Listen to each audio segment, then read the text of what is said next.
This is Optimal Relationships Daily, episode 1748. Is it worth it to speak up and assert yourself? By Tonya Lester of TonyaLester.com.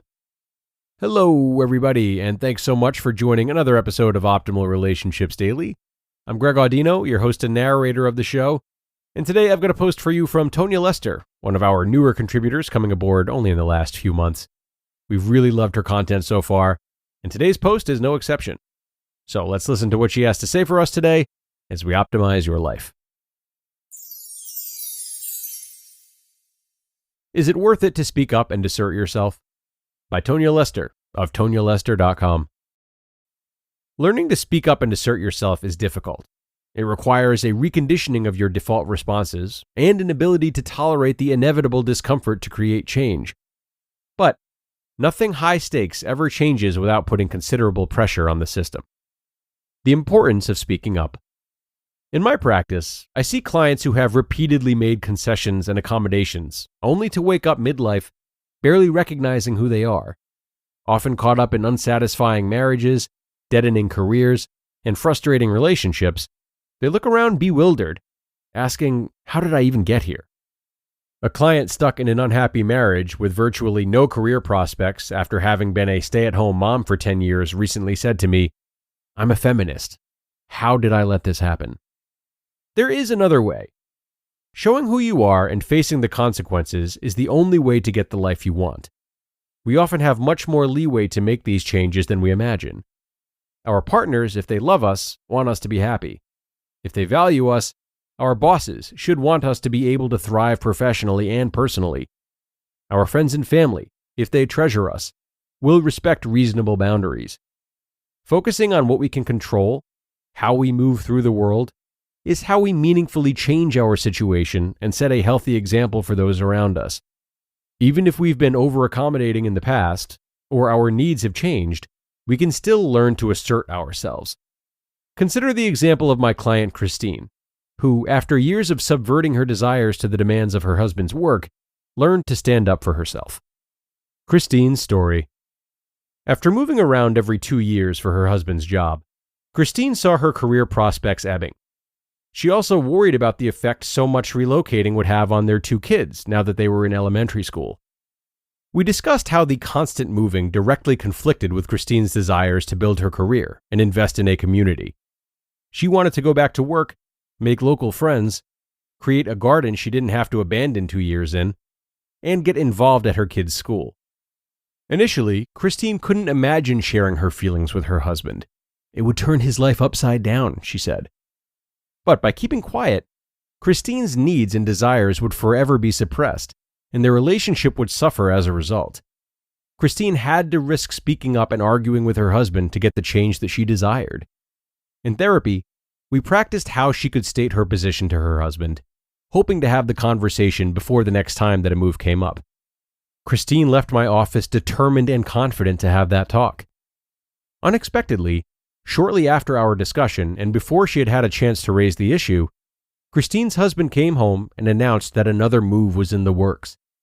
This time, Christine was ready. "I don't want to move again. This lifestyle is not working for me anymore. I want to set down roots here." Startled by Christine's candor, her husband asked, "So then, what do you expect me to do?" Christine was prepared with an answer, having practiced in my office.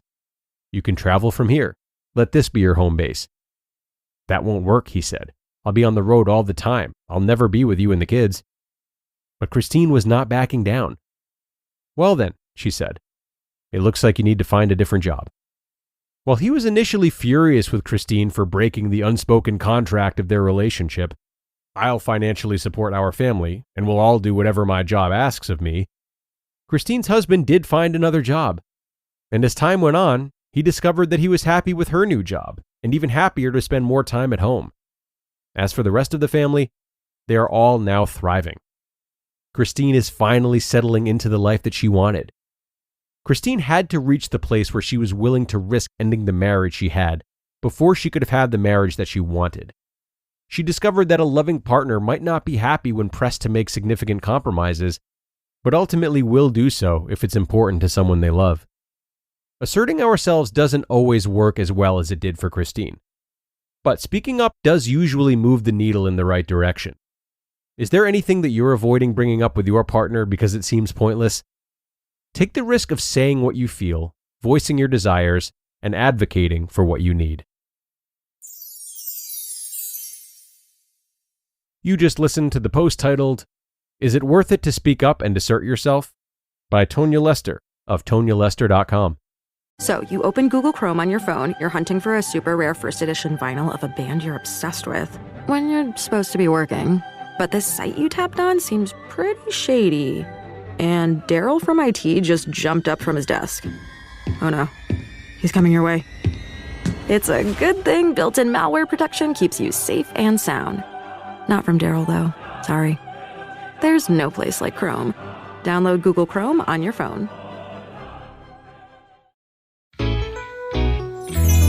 Priceline presents Go to Your Happy Price.